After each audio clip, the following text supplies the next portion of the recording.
My name is Zach Arnold. I'm a Hollywood film and television editor, a documentary director, father of two, and creator of Optimize Yourself. Since beginning my career, I have battled attention issues, anxiety, and creative burnout more times than I can keep track of. Back in 2005, after almost losing the battle with suicidal depression, I decided that I no longer wanted to sacrifice myself for the sake of my career. I was done barely surviving. I wanted to thrive. Since then, I have obsessively searched for every possible way to optimize my own creative performance. My journey is far from complete, but I have now made it my mission to shorten your learning curve so you can forge your own path to greatness without having to sacrifice balance in the process. Now it's time to start designing the optimized version of you. Hello and welcome to episode number 40 of the Optimize Yourself podcast. If you're a first-time listener, then I'm grateful to have you with me, and I appreciate you prioritizing this time in your day to focus on creating just a little work-life balance and sanity for yourself despite this crazy world that we live in.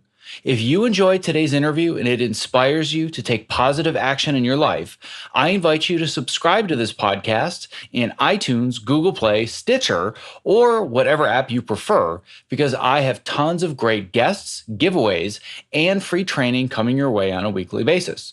Just visit optimizeyourself.me/subscribe to make sure that you don't miss future episodes and to access our index of past episodes. I am super excited about my interview today because I've been trying to lock down Kelley for over a year. But that is such the case when you're trying to schedule time with one of the hottest and most successful television editors in the world. And Kelley and I ended up getting our money's worth. Get this, we talked for over 2.5 hours, which is my longest episode in the history of podcasting, over 150 episodes. Now, needless to say, I've broken down our conversation into two parts, and this is part two. If you haven't listened to part one yet, I highly recommend jumping back and listening to that first. You can access it at optimizeyourself.me/episode 39. And for those of you that haven't listened yet, but you want to continue on anyway, if you're not familiar with Kelley Dixon already, she is the Emmy-winning editor of such iconic shows as Better Call Saul, Breaking Bad, The Walking Dead, and Shameless, just to name a few. She's been nominated for an editing Emmy every single year since 2012, winning in 2013 for an episode of Breaking Bad, and she has been nominated for an Eddie Award 7 out of the last 8 years, and she has received numerous other nominations as well. Needless to say, Kelley is a film editing badass. And in our conversation today, we're going to dive as deep as I've ever gone into all the steps that are necessary to climb from the bottom of the ladder to the top in Hollywood, especially if you're interested in transitioning from being an assistant to being an editor. We go over all the details of Kelley's overnight success story, where it took her just short of 20 years of being an assistant before exploding onto the scene with Breaking Bad. We chat about the mindset that's necessary to persevere, how to build relationships with producers, directors, and your editors so you can put yourself in a position to be promoted when the time is right, how to develop your skills as an editor even if you're buried with assistant work all the time, and most importantly, we talk about the importance of playing chess with your career and making the right strategic moves rather than always chasing after the next shiny object and playing a game of checkers. Now, if listening to this interview inspires you to start taking action towards advancing in your creative career, I invite you to download my ultimate guide to making it in Hollywood as a creative. That is an absolute manifesto on the practical steps that you can start taking right away to either get started with or advance in your filmmaking career. No matter what creative craft that you specialize in, the strategies that I provide in this guide will absolutely help you move forwards. I cover such topics as how to figure out which ladder you should be climbing and how to clarify the niche that's the best fit for your skill set, how to become awesome at your specific craft, as well as how to pitch yourself. And most importantly, I do a deep dive into the art and science of networking, especially if you are an introvert like me. This is 15 years of everything that I've learned throughout my own professional journey distilled down to one jam-packed ultimate guide, and I'm offering it to you free. To download your ultimate guide, just visit optimizeyourself.me/Hollywood Ultimate Guide, and I will send it to your inbox immediately. Now, lastly, before jumping into our interview, I just want to take a second to acknowledge all of my longtime listeners who have been so kind as to leave an honest and detailed review of this show in iTunes in the past. If you haven't left your review yet, it would mean the world to me. As a thank you to those who leave reviews, I've talked my friends over at Qualia into giving away another 1 month's supply of my favorite cognitive enhancement supplement to one random reviewer. This will include anyone who has left a review in the past as well that hasn't won a prize in a past sweepstakes, so don't worry if you thought that I forgot about you. I promise I didn't. If you want to enter and win, all you have to do is visit optimizeyourself.me/iTunes review and then leave an honest review for this podcast in iTunes. And if you would like to learn more about Qualia, visit optimizeyourself.me/Qualia. That's Qualia. And the winner of a 1 month supply of Qualia for the month of February is the iTunes username Julie4Happiness, with a review that was titled A Breath of Fresh Air. Congratulations. Just go ahead and reach out to me at contact@optimizeyourself.me to claim your prize. And now, without further ado, after a brief break to recognize our sponsors who are literally making this show possible for you, part 2 of my interview with Kelley Dixon. To access the show notes for this episode, please visit optimizeyourself.me/episode 40. This episode is made possible by Storyblocks, formerly known as Graphic Stock, a company that I've trusted for years with many of my website and podcast images and artwork. I am super picky about the quality of the work that I do, and Storyblocks passes the test, which is why I am proud to now have them as a sponsor. If you go to optimizeyourself.me/storyblocks, you can literally download anything from their library of over 400,000 stunning photos, textures, images, and icons free for 7 days, and also unlock discounts on millions more items. Just go to optimizeyourself.me/storyblocks, STORYBLOCKS.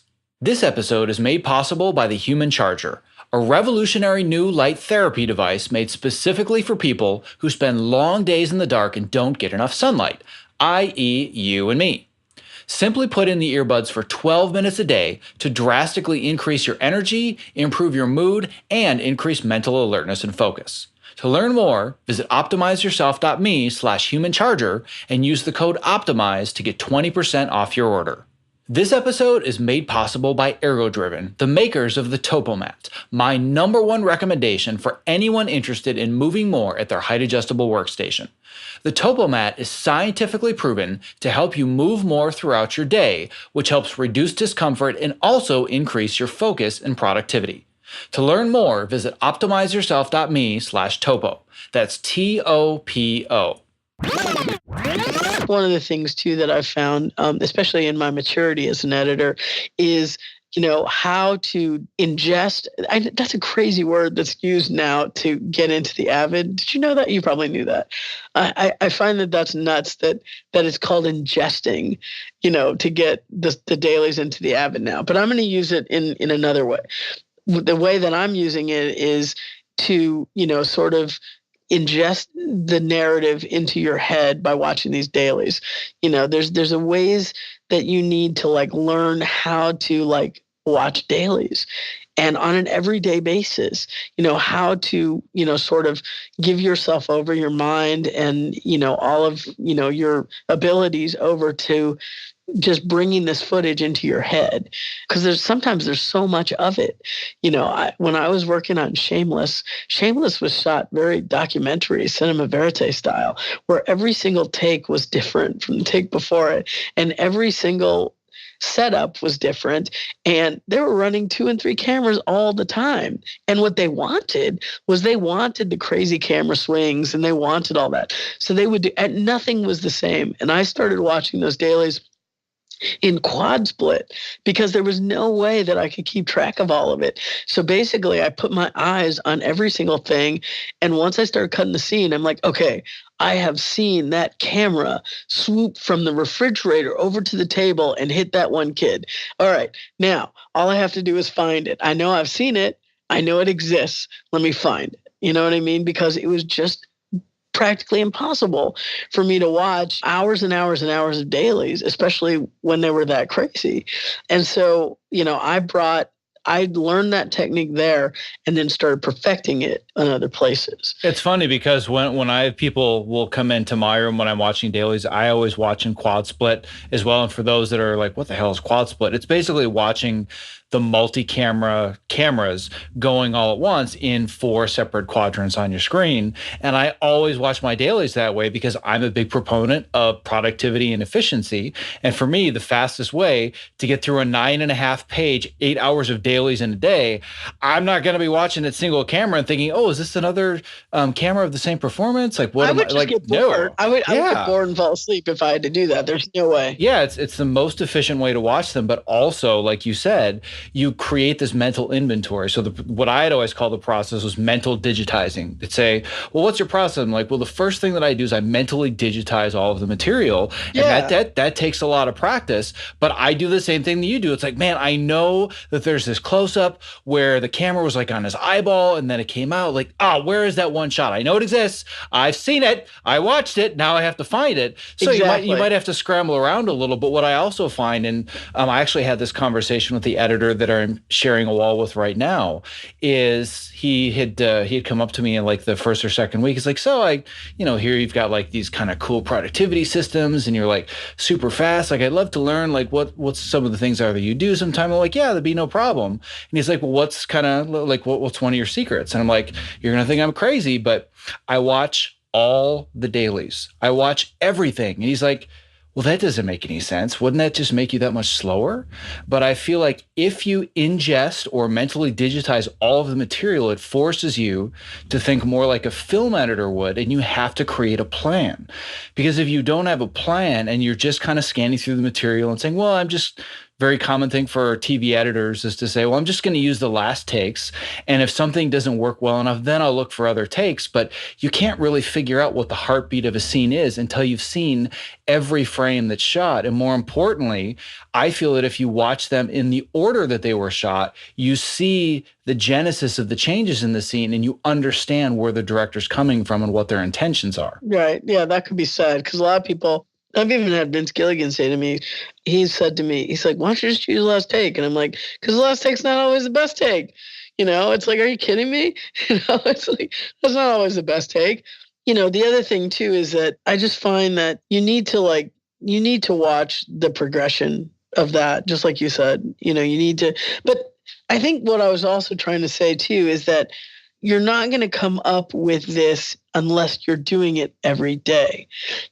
So back to like assistance cutting, it's like, look, you need to like kind of build up your chops. You need to learn how to do this, how to watch this every day, how to get on and learn your own process, I guess, learn your own approach. I talk about approach a lot, learn your own approach to coming up with a way of working. And it's not one that you can just like, oh, I was an assistant for 2 years, now I'm editing. You just can't. And, it's not the same thing as doing your own personal projects either. You know what I mean? Because those are your own personal projects. That's not working for somebody else on their stuff. You know what I mean? So there is I think a good sort of progression to the way that people move up. I hate to see it get a little bastardized, just because of necessity. You know what I mean? Or because of impatience, or I think because of entitlement too. I think that's a big thing where it's like, well, I feel entitled to now be an editor because, well, it's season 4 and I've been here for 3 years. So this is my time. I should just be moved up. And you're, case in point that it just doesn't work that way. Yeah. And you might not be good at it. Are you any good at it? You know what I mean? Yeah. Well, and I think that's really to kind of bring it back to the fundamental point, like going back to these 3 fundamental steps that I talk about so much, the first of which we already talked about, which is that you have to make sure that you're climbing the right ladder that makes the most sense. But then the second step is that you have to be awesome at your craft. And I think it would be very easy for somebody to assume that, oh, well, there's this, woman that's been an assistant editor for 15 years, and well, she's probably just a career assist, and what, there's probably a reason that she hasn't moved up for 15 years. Like, I don't know if you've ever heard anything like that before, but those are the kind of stereotypical assumptions that I know could be made about I guess a career. they could. I never really thought about it, but at the time. There are many people that I've worked with that are quote unquote career assistants, some of which by choice, because that's just the lifestyle they choose, and there's absolutely nothing wrong with that. Right. But then there are other people that have been a quote unquote career assistant for over a decade, and then all of a sudden, they push and they want to get their shot, and you give them a scene or whatever, or they have to take something over just because of the deadline, and then you see their work and you're like, oh, okay, now I'm starting to understand why you haven't moved up, because your work really isn't that great. Yeah, but exactly. You're the perfect example of, you took every opportunity to become awesome at your craft. And I've never, ever met anybody that built their own Avid and had it in their room so they could edit whenever they want. Like, that's next level. Like, that trumps anything I've ever done. Yeah. I did. I built my own Avid. It was great too. I still, I just got rid of it. I mean, it had been used as as a desktop here at my house for a while, but it's like I seriously just kind of dismantled it and got rid of it. And because it was way out of date anyway. But yeah, no, I did, because it was like one of those things where I'm like, I was always having to wait, for the Avid. There were 3 of us, and I was always, they only had one, and it was crazy. And so I was always having to wait, or people would always be like, God, can you can you stay late and do the sound effects so I can do this? And I'm just like, so I built one. The other thing I will say though, is that, it was not on my mind to move up for whatever reason. I think mostly because I was sort of hoping that, I was enjoying being an assistant. I was enjoying working for really good editors, and then my friends started to move up. And that's really kind of what kind of kicked my butt into gear. I was like, oh God, all my friends are moving up. I guess I really should kind of move up. And so that's kind of what did it. It was sort of, embarrassment, I guess, and stuff. So I kind of got, in gear, and especially with Lynn Willingham. And I said, let me cut a scene a day. And then it was 2 scenes a day. And then it was half a show. And then Lynn got lucky. No, I'm just going to say, Lynn actually came in to the room one day and said she had a pilot. And I thought, I actually had many conversations with her prior to that, saying that I was probably going to have to leave her and not be her assistant anymore at the end of that season of Without a Trace, because I needed to get on a pilot, because there was no other way I was going to move up. I wasn't going to move up on that show.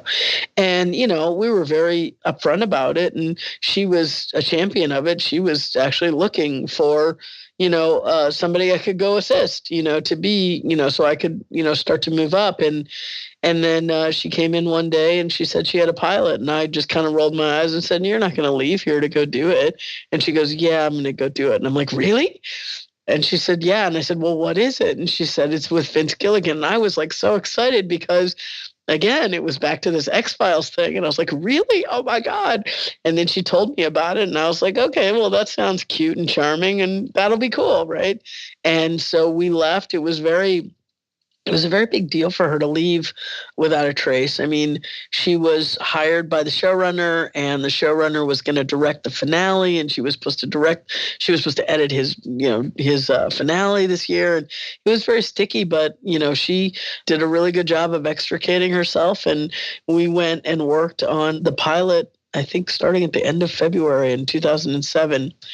I had actually hoped to cut half of that, knowing full well that I would never get credit. But I was hoping to have, done a really good chunk of Breaking Bad's pilot, so I could possibly be in the running to get an editing job on the show. And unfortunately, we had so much sound problems that I only got to do 2 scenes in the show. And one of them was that drug making montage. And I think that might have actually been the key. But what I will say is that I did the drug making montage, and I did one other scene, but I also made myself available to work on the show at every single moment that Lynn had to get up from that chair. When she had to get up and go to the bathroom, I sat down and I said, I can jump in and show you something. Would you like to see this? Would you like to see that? And I also made it very, very apparent that I was ready, to be sitting in that chair. And I made it also that they were comfortable, or I tried to make it comfortable, that they saw me not as an assistant who was in the room doing something they didn't know, but then as a surrogate, sort of, that could be in the chair and do just not as good, but be a good substitute. Again, this comes back to being a good conversationalist, which I talked about in the very beginning. When you hang out in editorial, I talked to Vince Gilligan about all kinds of stuff. I talked to him about the X-Files. We had both just seen a Jonestown documentary. We talked a lot about that. Talked to him about, growing up in Virginia. He grew up in Virginia. I went to high school in Alabama. We talked about a lot of things. So I made myself very, very familiar. And by the time, and also I think that Lynn probably, I know she did it, although I don't know when, but I know she did some, serving up of saying, well, Kelley's really ready to edit and stuff like that. And so at one point I asked her, do you think this is a good moment? And she's like, yeah, go in there. And this was before the show was done. I believe probably sometime in the middle of producers and studio cut or something like that. And I went in, and Vince Gilligan was in there with our producer, Karen Moore, and they were just chatting. And I said, hey, can I talk to you guys for a second? And they're like, yeah, sure. And I said, I would like to talk to you about being an editor on the show. If the show gets picked up, I'm hoping that you will consider me to be, one of the editors that you hire. And they kind of looked at each other and they started laughing. And I kind of looked and I said, I hope you're laughing with me and not at me. And they're like, no, we're laughing because we were just talking about that in the elevator and we think it's a great idea.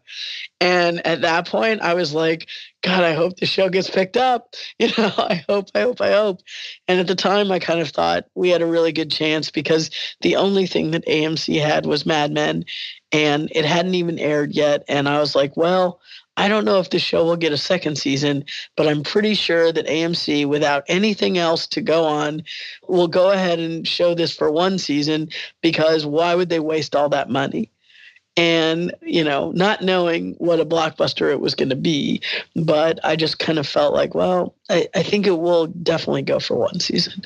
And they did. And then I was really, really nervous about, taking another job that would preclude me from being able to edit starting in September. I remember Lynn Willingham got a job on I think it was a little mini series that Sony was doing, and it started in May, but it was going to go like till the end of August or something. But you know how these things go. They always go long. And I'm like, but wait, if I go and assist on that, it was a Sony show as well. And you know how this goes, Zach. Sometimes they, if you're on a show that's with the same studio or the same network, they may not let you leave to go do another one that's on their same network or studio. And I was very paranoid that if I took an assistant job on this miniseries that was being done by Sony, and if it went long, they would basically say, sorry, we're not going to let you leave to go edit on that other show. So I ended up not assisting Lynn all summer on this thing. And I think I took my summer off at that point. Yeah. And then we started Breaking Bad in September of 2007. And we did, I don't know, I think 4 or 5 episodes before the writer's strike hit. And then we ended up not getting to do the final episode. That was supposed to be mine. I was supposed to do the last one. And it ended up not being shot because of that damn strike. Well, there's no question that you bet on the right horse. I mean, for the love of all the shows, to say I'm going to take off a whole summer and I'm going to hope it gets picked up and I'm going to work on it and this is my chance to be an editor. Like, of all the shows, right? Yeah, it's been picked up. And I will say this, I know that you don't want me to say the L word, but I will say, I do feel incredibly lucky, but they always say, that you should always be ready. You know what I mean? You have to be ready when something fortunate like that comes along. And I will say that I was definitely ready. Well, hard work met opportunity. Hard work met opportunity. I don't believe in luck. I don't think that you were lucky. I think that what you did was you worked incredibly hard for 15 plus years to become awesome at your craft, behind the scenes, in front of the scenes. You knew you were climbing the right ladder, but also the third fundamental step. And I've now had this interview with many, many successful people in creative industries, both on the record and off the record. And these three steps hold true for every single person I've ever talked to. And when they tell their story, it's like they've read my little manifesto and they already know the steps and they tell it perfectly in order. And you know nothing about any of these steps, which is so cool. But the third step is that people have to know that you are awesome at your craft. And that's what you were doing. You were saying, hey guys, I'm here. I'm ready. Look at the work that I can do. You have to go grab some water? I'll keep your chair warm. No problem. Well, you want to go grab coffee for 5 minutes? I'm here if you need me. Like, you were confident in your creative abilities. You knew that you could do it. You had prepared yourself for years and years, and you made sure that people knew it. Because imagine if you'd spent all that time with your homemade Avid that you put together yourself, cutting these scenes, cutting half the episode, but you were too timid or shy to let anybody know. You never would have gotten that shot ever. Yeah, that's one of the things I tell assistants as well when I'm working with them. I've said, listen, to me, I think it's super important for an assistant to be outgoing and for them to not be too shy. I think in this business, it's really unfortunate, because, some people are shy and, that's not their fault and, they recognize it and stuff. But I almost feel like telling them, if you know it and you're able to do it, go get some therapy and see if you can work it out. If you're an introvert, see, if you can, because, people really tend to respond to people who are, more outgoing or more extroverted and can have a conversation. And I tell assistants, I know that you're really busy right now. I know that you've got X, X, Y, and Z to do, but if you can, afford an hour of just sitting in this room when the director is here or when the producer is here, if they'll let them, you know what I mean? Because I always say, look, I want them to get to know you. I want them to know your name and who you are and what some of your interests are, because I would rather that than them thinking that you're in that room not knowing what you do and have no idea, of your name or anything like that. It's always more important to me that, they make themselves, very apparent and available and stuff like that. I always say that. And, and I think it works itself out. Every single time that I've had it, that assistants have sat there, a lot of them will just listen. And I think, one of the things that was told to me when I was an assistant was, it's okay if you have an idea, but don't talk about your idea if it's going to make me do extra work, which is kind of funny in a way, but, a little, if what you suggest is going to make me do extra work, just say it to me privately and we'll work out in a way that you can express it to these other people. It's more like knowing when to talk and when not to talk. But I always think that it's never be afraid to speak up in the room. I couldn't agree more. And in the years and years that I've been obsessed with human psychology and success and how people become successful and why, what I have found overwhelmingly, and this is through plenty of research, this is not just an opinion, this is widely known, is that people that make it to the top, whether it's in business and creative fields, whatever it is, trust and likability always trump skill. And that doesn't mean you can't be, you don't need to be incredibly skillful, but people, number one, have to trust you. And number two, they have to like you. And if you don't have either of those, skill means nothing.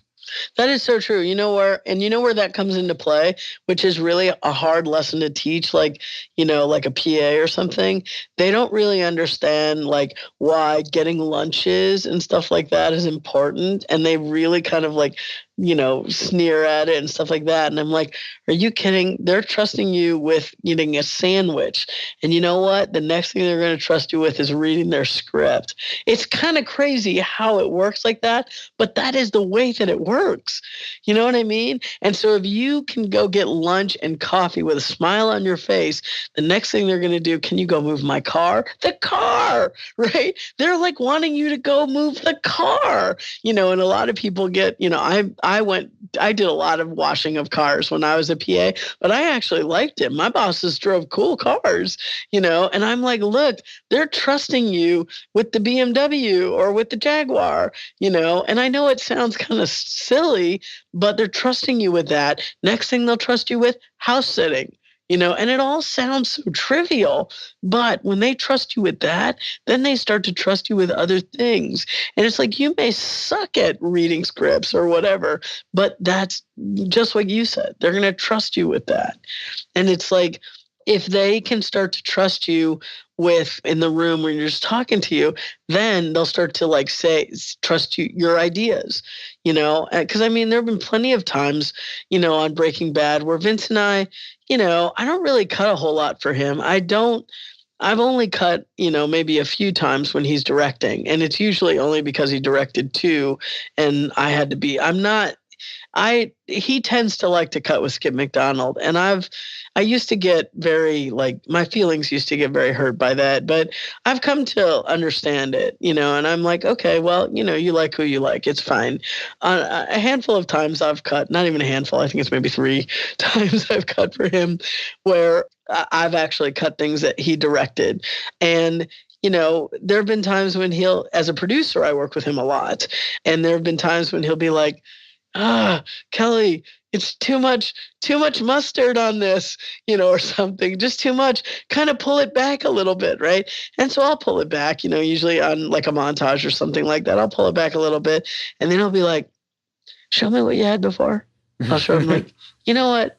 That's really grown on me. Now I see what you're doing. Now I see, you know what I mean? But it's one of those things where he sort of has to trust you, and it's, you do that with every producer that you're working with, every new person, I'm getting ready to go do this big feature in New York. This is one of the biggest breaks I've ever gotten. And I'm super excited to go do it. I have never worked with this director before. I'm getting ready to cut Roger Deakins' footage, for God's sakes. And the one thing that I'm bringing with me is a really good portfolio.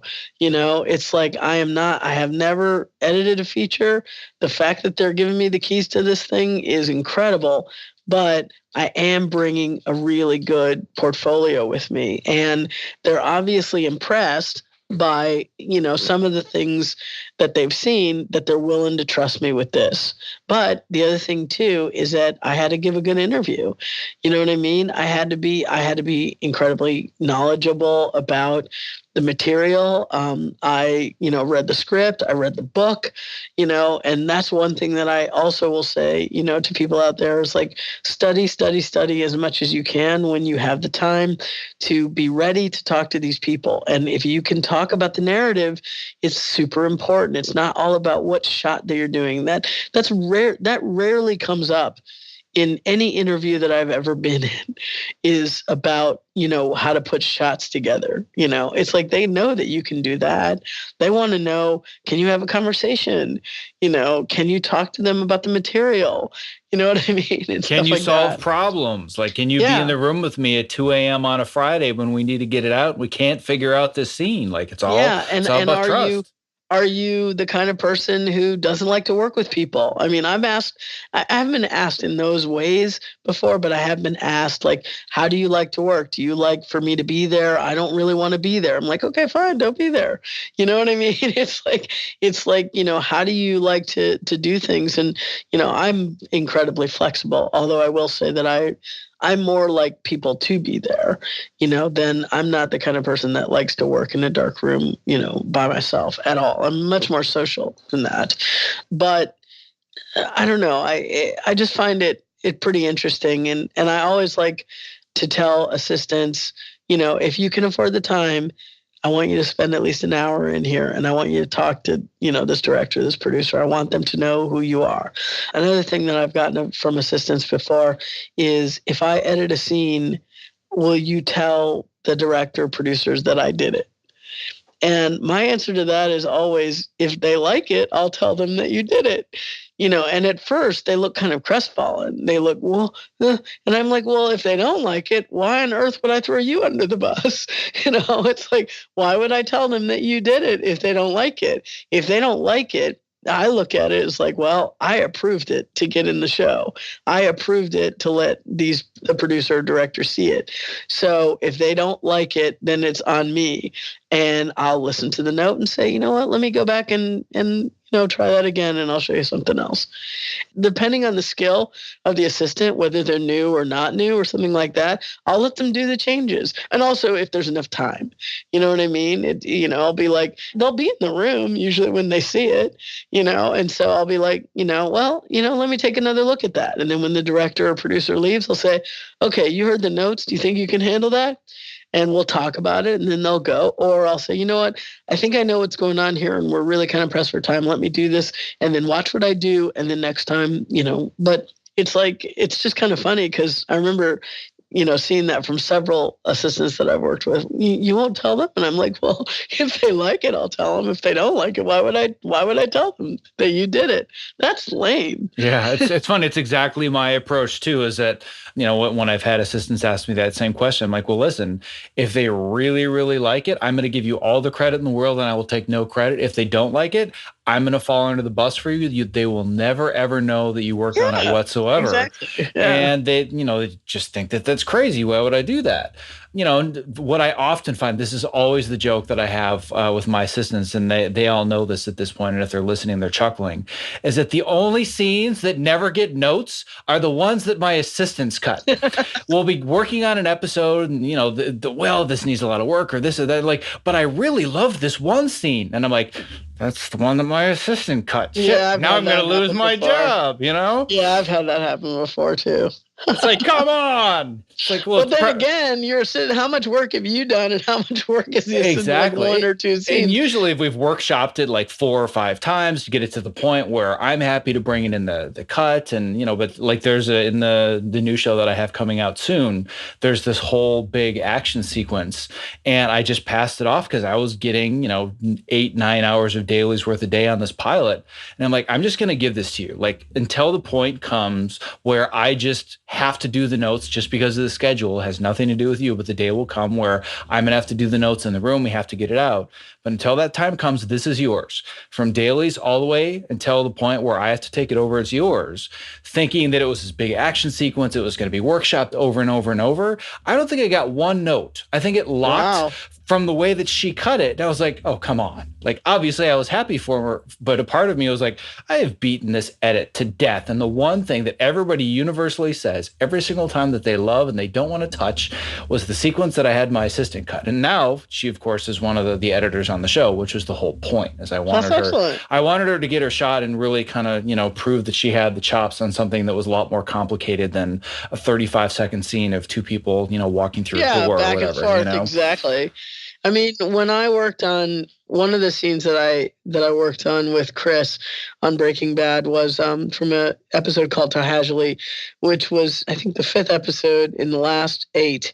And it was the one where Hank finds Walt in the desert and finally says, I know who you are. And he has him in handcuffs. And then the Nazis sort of drive up and there's a big shootout at the very end of it. And it was funny because when we got it, I was like, you know what? I brought him in the room and I said, hey, you know what? Why don't we both cut this scene? We're both going to cut this shootout scene and then we'll compare. So I'll cut it and then you cut it. Or I'll cut it and you cut it. We cut it together. We don't look at each other's. Then we'll bring them both in and we watch them both and compare them. And then we use the best parts of both. And that's what we did. And it was like so interesting because he found things that I didn't see, but I found a lot of cool shit that he didn't see. And we both basically, made that episode, made that shootout together. And then I was giving him a couple of sound effects notes and stuff like that. And it was one of those things that when Vince saw it, one thing when you know that you really hit it with Vince is when he's like, oh, let me see it again. Show it to me again. Oh my God, let me see it again. That was what that was like. And it was I just thought it's still one of my favorite episodes.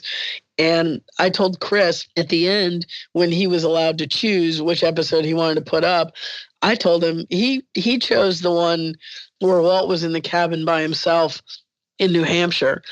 And I told him he made a big mistake and he should have used that one with the shootout, but he's like, that's the one he wanted. I'm like, okay. Well, clearly he made the right choice.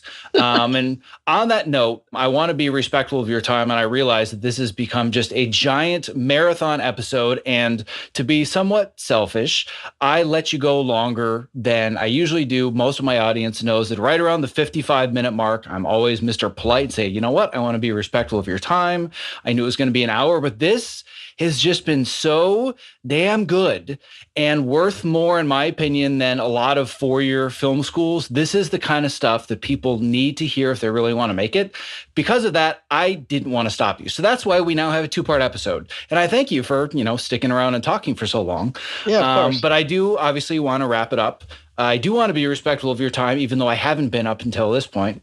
But I guess the last question is something that you, for the most part, have probably already answered in 3 different ways. But I'm sure it's the most common question that you get. It's probably the most common question that I get. And if you were approached at an event, like at a live event, like an Edit Fest or a panel, or if somebody sent you an email and they were only allowed to ask one question, and that question is, if you could just give me one quick piece of advice for how I can break in and how I can make it, because I love this industry so much, what would kind of that short little tidbit be? I never know how to answer this question. You know why? Because there is no one way. And the things have changed so much. There are so many other ways in now that there used to not be. I mean, when I got in, it was like, you had to kind of start on a show and hang out, and then you had to get your days and that kind of thing. And that's still a way. But I mean, nowadays, back then, if you wanted to make a movie, it was, tens of thousands, if not hundreds of thousands of dollars. People were scraping and, calling Kodak for short ends and just even mix a show was, several thousands of dollars or tens of thousands.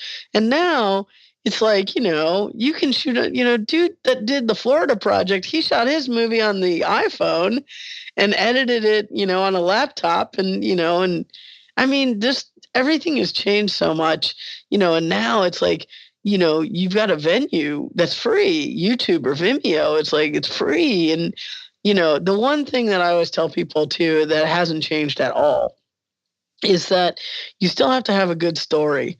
If you don't have a good story, you're not going to have a good movie, period. You know what I mean? So you still have to have a good story. You need a good script. But otherwise, you can get in. I mean, you can be an editor without being an assistant, just like you did. You can just do your own movie, show it on YouTube, and shoot. People have done that, and Warner Brothers has called them.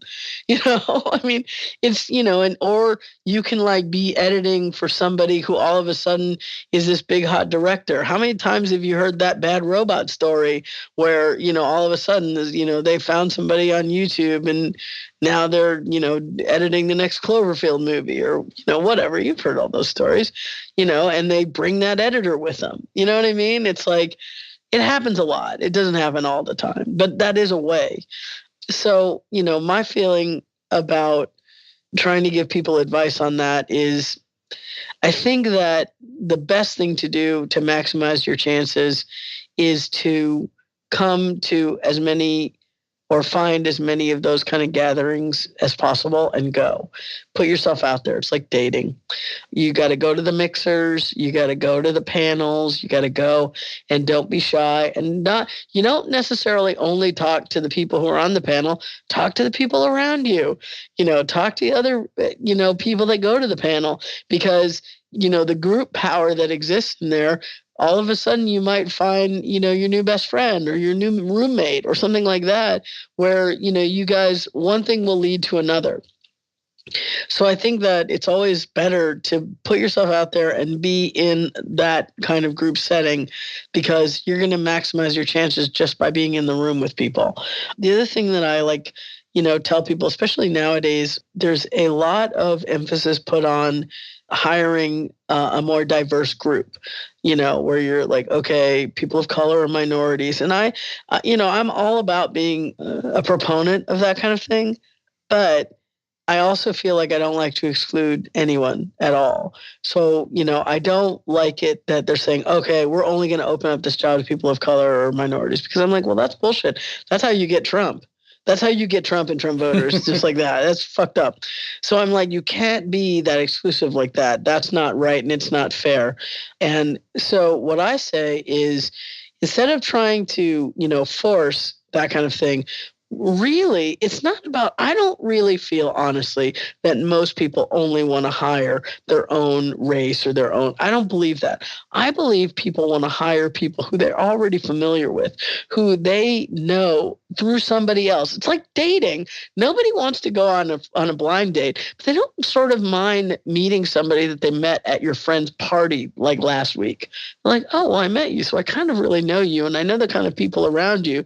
And so to me, what it's about is getting people in the room together. It's all about getting people in the room together. And then it's like, oh, well, I'm not like being forced to hire somebody I don't know. I'm basically hiring a friend of a friend. Oh, okay. So it's more about familiarity. So all that said, the more that you make yourself familiar with people in the same area that you want to be, editing, I suppose, the more you make yourself familiar with all those people, the better shot you're going to have when a job comes up. You know what I mean? I guess that's the best that I can offer. I mean, the other thing, too, that I've said at panels before, and I know that it's kind of a drag for people to hear this, but I'm trying to be realistic. It's like, rarely I can't imagine, unless you are like, you get in the 1% or something of the time where you're going to go to one of these things and you're going to talk to one of those people on that panel, and that person is going to need an assistant right now, and you're going to get the job.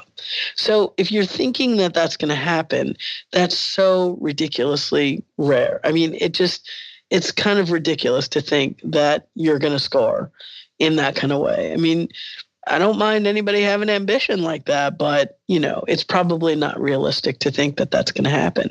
But the thing is that you got to think about all the people you're going to be in the room with, and you never know. Like I said, you might meet a really new friend. I've met lots of friends like that where, I didn't think that I was going to get a job with such and such. That's like me I went to see the screening of The Post the other day, right? I went to see The Post. And there was a Q&A with Spielberg and stuff like that. And, I really wanted to see the movie because I was a journalism major, so I was very, very excited about seeing the movie. But was I going to go up to Spielberg and say, hey, And what's funny about it is the moderator there was talking to him about, they said, wow, you had a great cast. And he goes, yeah, everybody that I wanted to be in the movie was available and they could do it. I mean, like, what kind of actor has Bob Odenkirk turned out to be, right? And I was excited. I was in the third row and I just started clapping. I was the only person in the room that started clapping, and then other people started clapping. But I was only clapping because I've been cutting Bob Odenkirk for years. And I agree with you. He has become a fantastic actor. On Breaking Bad, he was, still kind of green. But boy, has he like really, really become an amazing, performer. And he did a great job in the movie. So I started clapping, and Spielberg kind of pointed at me, oh, Bob Odenkirk fan. Oh, wow, you like Odenkirk. And I, was I going to stand up and say, yeah, man, and I've been editing him for 10 years. By the way, my name is Kelley Dixon. I'm an editor. No fucking way was I going to do that, right? I'm not going to do that. But I was very excited that, he had, said, hey, and what I was doing was I was sort of putting myself in the room with other people who wanted to see that movie. And you know what? Maybe in line, I might meet somebody, you know what I mean? Or maybe I might sit next to somebody, and another friend of mine who was there, I had no idea he was there, but he kind of texted me the next day and he said, hey, I saw that, that you were kind of, having a little rapport with Spielberg. And I'm like, yeah, I don't know if it was rapport, but it was basically like, yeah, it's like, I will say that, yeah, you're right. Bob Odenkirk has become, quite an amazing actor, in all this time. So I guess that's sort of my piece of advice. It's probably lame advice, but I do think that it's pretty valid because it's really hard, to break in. And I mean, I would still say, go about it the old-fashioned way. I think it's a tried and true way, especially if you want to cut scripted stuff. Do you know what I mean? I mean, my assistant right now, he came from reality. And I think that reality assistants, it's become a necessity because assistants are moving up too fast, that you start pulling from the reality game. And reality assistants, I found, are really, really good with the avid. Like, boy, they know everything about, how to get dailies in and out and every which way. A lot of them are really good with VFX as well. And what my assistant has said to me is he doesn't get to do as fun of things in reality that we get to do. Like, I'll have him do, can you do this split screen and comp this off to make the guy not reach for the soda twice. I've kind of given you the shot that I want to use. And he'll be like, yeah. And he'll come back and he'll say, well, it almost works. And I'll look at it and I won't see it at all. I'll be like, what are you talking about? And he's like, well, there's 2 frames there. And I'm like, oh, obviously a visual effects person can do a better job. So don't worry. This is fantastic. And he'd say to me, he'd say, well, in reality, I just have to remove Coke cans and stuff. And I just like laugh at him. But I found that that reality, they're very fast. They're very good with the machine. And so they just need to learn the timing and how things are done, sort of the routine, of scripted. And then they need to learn sound effects. And, you start them off really easy. Okay, door closes, footsteps, hard effects. And then you start to find out if you have an artist, with you. You know what I mean? It's like, and usually with assistants, that's what it's about. It's about them. I've had to take assistants aside and say, okay, what I want you to do here, this sound effects wise, is I want you to, this is your chance to design, right? This is your chance to be, an artist. And what needs to happen, you're a fan of the show, so I need it to be good enough to where we could put it on TV and you won't be embarrassed. That's how good it needs to be. And, sometimes, they're pretty good. And sometimes they need, a little bit of coaxing, or they need a little bit of instruction. A lot of times, you might have to say, well, this is actually, a Glock, 22 or whatever, but it's not that Glock 22 that you found in sound effects. That's not loud enough or big enough. So I need it to be really big. So just because it says that it's that kind of gun, it doesn't, I want you to find a bigger one, or something like that. And with cars, it's like, look, I need a car by, and they're like, well, I don't have, a Prius. And I'm like, I don't care. Just make it not be a Volkswagen and not be a Porsche, right? Because those are very distinctive. But, if you find a LeBaron, put that in there and let's see, you know what I mean? Or something like that. So sometimes they need to be coaxed, or they need to be willing to not be so literal. It's like, well, I need some kind of sound that sounds like air, and I'm like, well, try a vacuum. Oh yeah, I guess that could work. You know what I mean? Or, it's like, don't be afraid to try sounds that aren't really the sound. That way, that's what sound editors do. That's what they do, is they find other things and put them together and make something new. So I hope that I answered sort of your question. Yeah, I don't know. I outside of the elevator pitch in 1 to 2 minutes version, But as far as like answering the question, I think that the two areas that you really hit that I think are super, super important are, well, actually, the funny thing is you answered the question in the very first sentence and you didn't even realize it. And that Oh, was you okay. saying, well, but there isn't just one way. I think that is the number one answer that people have to understand, is that we're not doctors, we're not lawyers. There isn't a set path where if we just do the hard work and hit the benchmarks, it's pretty much an outright guarantee that we're going to get the job that we want. There isn't a way. So if you're asking, how do I do this? What is the path? Help me find the path. There isn't one. It's about learning how to forge your own unique path. And I think the other area that you hit on that's so, so important is the power of relationships. It's not just about going to a panel and walking up to somebody and saying, hey, I'd love it if you would look at my reel. And hey, if you're looking for anybody, I'm available. Like, for the love of all that is holy, never do that. Go to panels, go to events to build long-term relationships, because you may not get a job in a week or a month, but you might get a job a year from then. And that job that you get is far and above and beyond anything you might have gotten otherwise had you not started to build longer-term relationships, because it's a relationship business. Yeah, there was I think at EdFest last year, I ran into an editor. Well, she used to be an assistant, now she's editing, that I would run into these panels like for the last couple of years, right? I would run into her every time, and she would always be there, and I would always say hi. I barely knew her, but I would know her from these things, right? And so at EditFest this time, I sat down with her because she was just starting to edit and she was moving on to a new show, and I was like really happy with her. So I sat down, and there was a kid who kind of like stood a little ways off for about 15 minutes, right? And then she and I got up from this bench, and he said, hi, I just wanted to talk to you about, mentoring. How do I find a mentor? And I said, okay, here's the thing. I said, you know what? I said, this woman right here, basically, she, has been at these panels, and she comes up to me every single time for several years. I don't know her in any other way except for through these. And I said, but you just saw me. And I said, I mentored her for 15 minutes. That's how you do it. It's like, again, we don't chat, on our off time.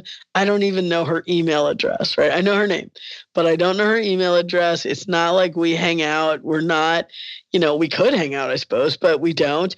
But I said, you just watched me for 15 minutes mentor this girl. I was talking to her about, okay, once you're done with this, I want you to try and get a pilot. That's your next gig. Try and get a pilot, because what you need to do is diversify that resume. She was a little worried about jumping from drama to comedy back to drama. And I said, are you kidding?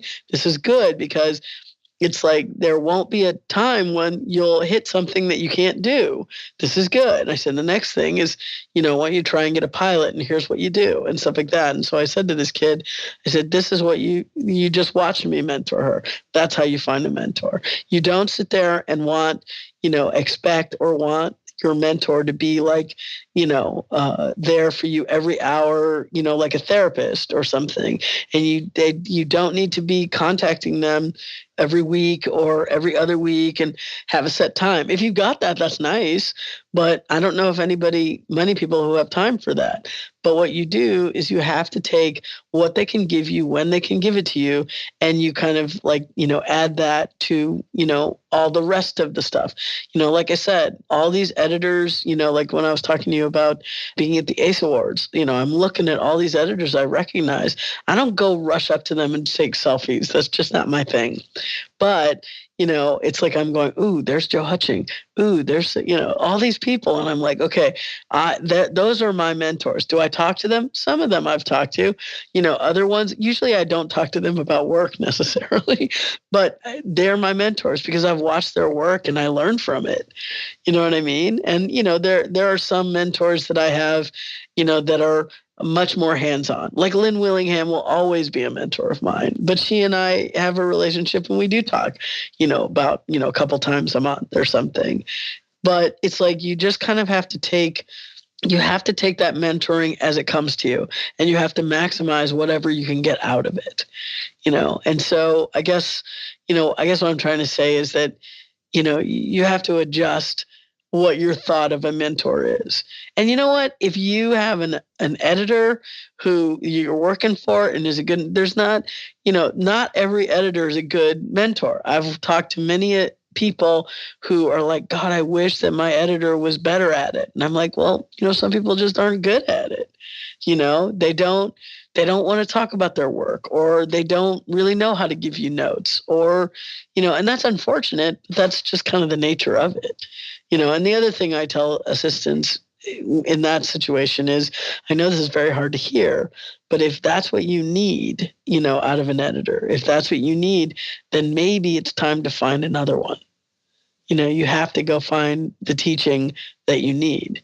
And so if, I had to kind of counsel a friend of mine a couple of years ago about that, where she said, I really want the editor that I work for, we get along really well, and I want him to be able to give me notes, but that's not his style. And I'm like, well, unfortunately, I think you've answered your own question. I think if you really need that, then you're going to have to leave him. You guys are going to have to break up.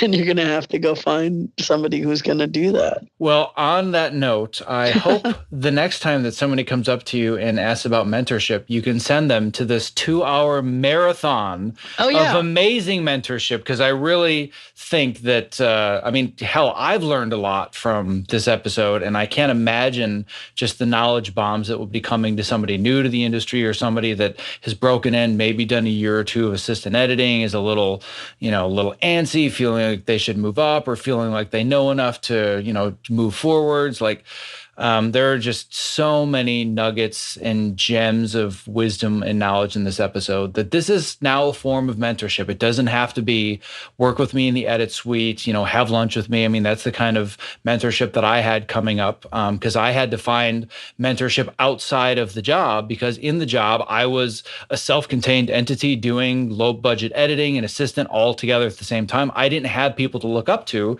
So I reached out to much bigger name editors and would have lunch with them every 6 months or email them questions. But now in the digital age, like, this is a form of mentorship. And it's actually, I have found over the last few years that I personally am now more excited about mentoring and teaching than I am about editing, which is why I have roughly 150 hours worth of mentorship available in this podcast, because I love to talk about this industry and break it down and help others. And I get really, really excited about it. So for people that are thinking, oh, it's just so hard to find mentorship and everybody's so busy, and I talked to Kelley at the panel, but I can't get a hold of her and I really want her to be my mentor, like, just go online and do searches and find interviews with people that you admire. That is a form of mentorship in the 21st century. Totally. Yeah. Cause I get a lot of people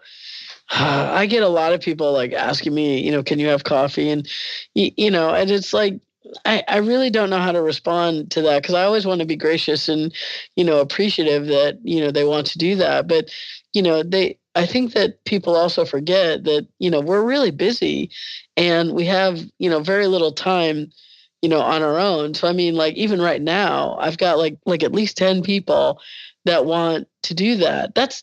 If I have coffee with every single one of them, that's a whole day, and that's a lot of coffee. Well, and that's the thing too. It's not just coffee. It's never just coffee. It's always at least an hour, if not more, because at least for me, when I meet with somebody, I'm going to meet with them. That's the only person I'm going to be talking to. My phone is put away. I'm going to make sure that work is not going to be an interruption. I'm not going to sit with them and have coffee for 10 minutes. I'm going to give them the time that they deserve, and that's a huge investment. And whenever somebody asks me that question, what I'm thinking is, well, you have to earn it. Like, step one is not coffee. Coffee is like step 4. You want to slowly build a relationship, talk over email. Just say, hey, I'd love to ask you a question. Ask them a simple question, and then provide value by showing them that you took their advice. And they're thinking, oh, wow, this is somebody that's really serious. They've been really respectful of my time. They've listened to some of the advice that they've given.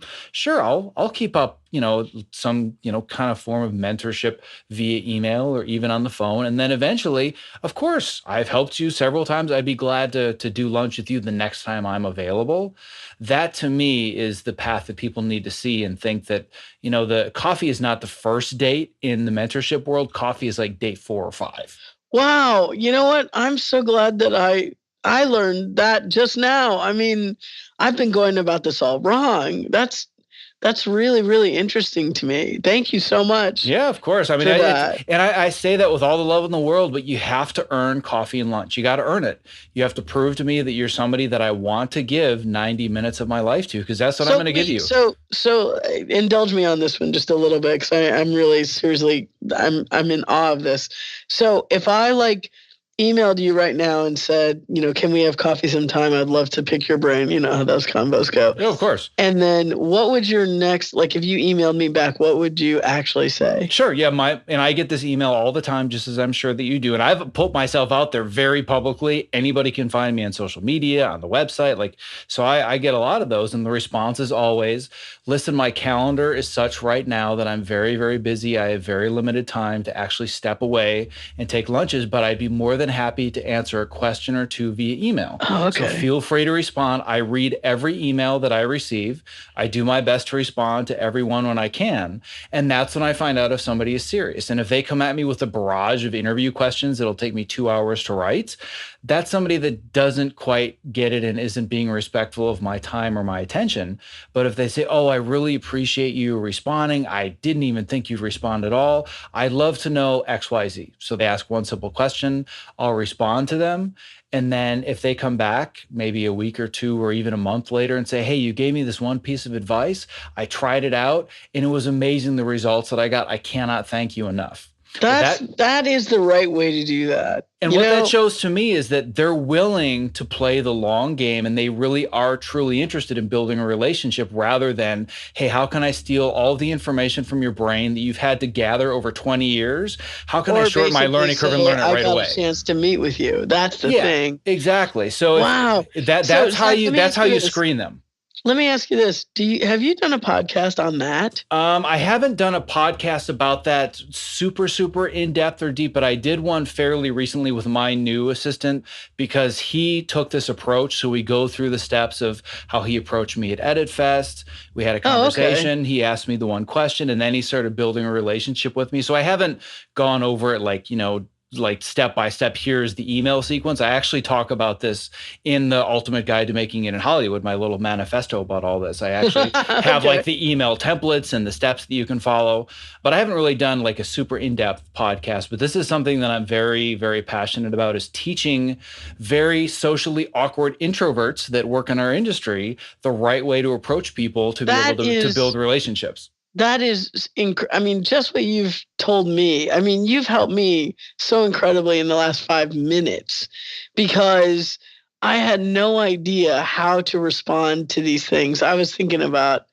I don't know, I was thinking about even doing a master class or something just so I could get them all done at the same time or something. But if you turn it into a master class webinar and charge people, and you can turn it into a business, right?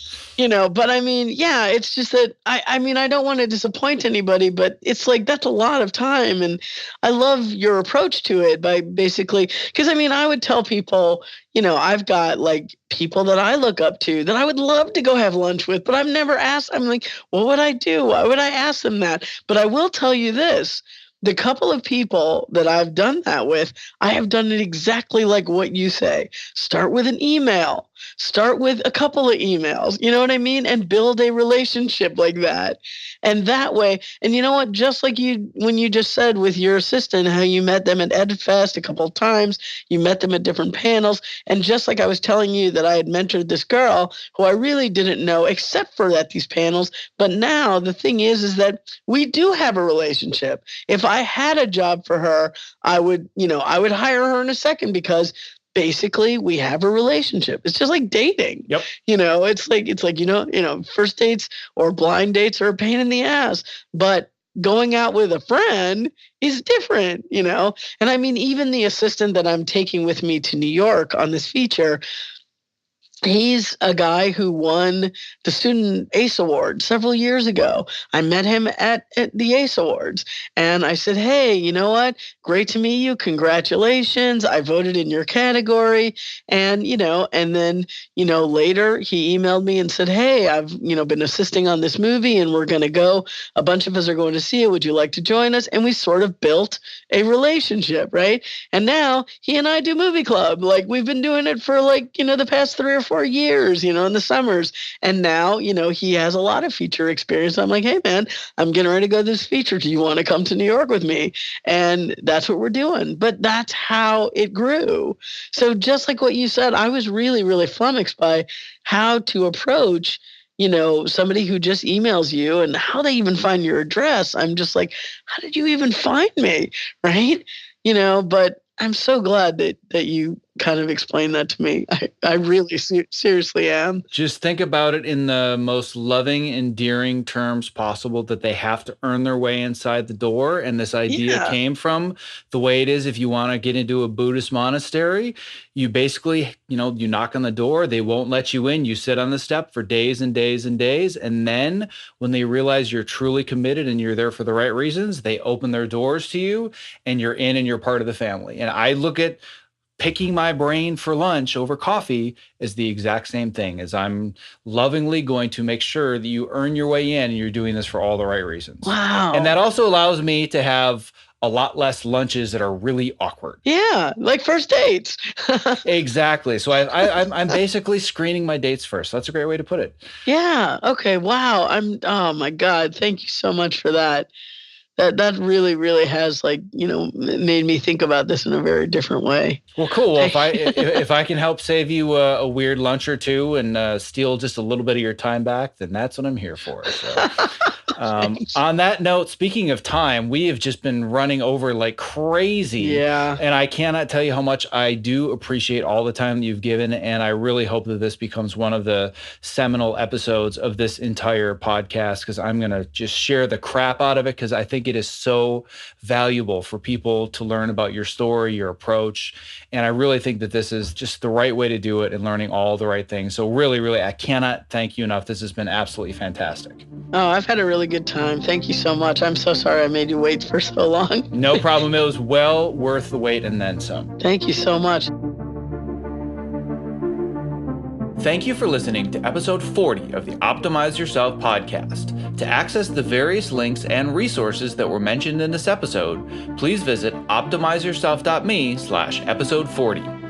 Now, if this episode inspired you to start taking some real action to get where you want in Hollywood and to land your dream job, I invite you to download my ultimate guide to making it in Hollywood as a creative. That is an absolute manifesto on the practical steps that you can start taking right away to either get started with or advance in your filmmaking career.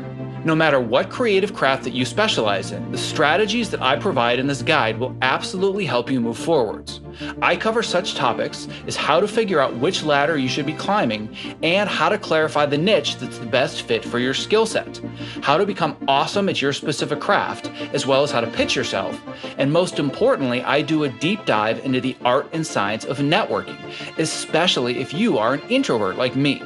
This is 15 years of everything that I've learned throughout my own professional journey, distilled down to one jam-packed ultimate guide, and I'm offering it to you free. To download your ultimate guide, just visit optimizeyourself.me/Hollywood Ultimate Guide, and I will send it to your inbox immediately. Lastly, don't forget to head on over to optimizeyourself.me/iTunes review to provide an honest review of this show so you can be entered into a monthly drawing to win a month's supply of my favorite cognitive enhancing supplement, Qualia. To learn more about Qualia, just go to optimizeyourself.me/Qualia. Thank you for listening. Be well. This episode is made possible by Storyblocks, formerly known as Graphic Stock, a company that I have trusted for years with many of my website and podcast images and artwork. I don't know about you, but I am often desperately searching at the last minute for a quick photo, an image, vector, or just a simple icon, and a Google search for images that I don't have the right to use anyway just doesn't cut it. So instead, I head over to Storyblocks. Unlike a lot of stock companies that really only have boring corporate images that, let's be honest, belong in the category of who would even use this crap, Storyblocks has over 400,000 stunning photos, textures, images, and icons. I am super picky about the quality of the work that I do, and Storyblocks passes the test, which is why I am proud to now have them as a sponsor. If you go to optimizeyourself.me/storyblocks, you can literally download anything from their library of over 400,000 items free for 7 days and also unlock discounts on millions more items. That's optimizeyourself.me/storyblocks. STORYBLOCKS. This episode of the Optimize Yourself podcast was made possible by the Human Charger, a revolutionary new light therapy device made specifically for people who spend long days in the dark and don't get enough sunlight, i.e. you and me. It's not a light box. It's smaller than an iPod Nano, and it fits right in your pocket. Now, no different than listening to music, all you have to do is simply put in the earbuds for 12 minutes a day to receive your daily recommended dosage of UV-free white light. This light stimulates the photosensitive receptors in your brain, which then affects your neurochemistry via neurotransmitters such as serotonin, dopamine, and noradrenaline. Doing so can drastically increase your energy, improve your mood, and increase mental alertness and focus. This device has literally changed my life, and I use it every morning without fail. To learn more, visit optimizeyourself.me/humancharger and use the code OPTIMIZE to get 20% off your order. This episode of the Optimize Yourself podcast was made possible by Ergo-Driven, the makers of the Topo Mat and Topo Mini, my number one recommendations for anyone interested in moving more at their height-adjustable workstation.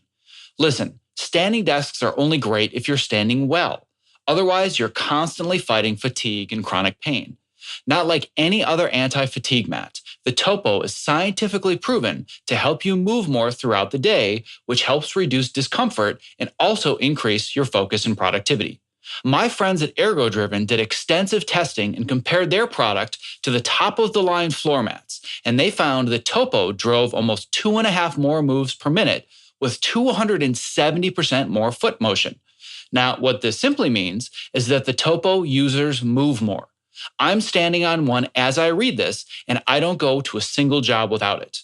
And if you're smaller and you're concerned the Topo mat is too big, or you simply don't have the floor space, there's a Topo Mini for that. To learn more, visit optimizeyourself.me/topo. That's TOPO.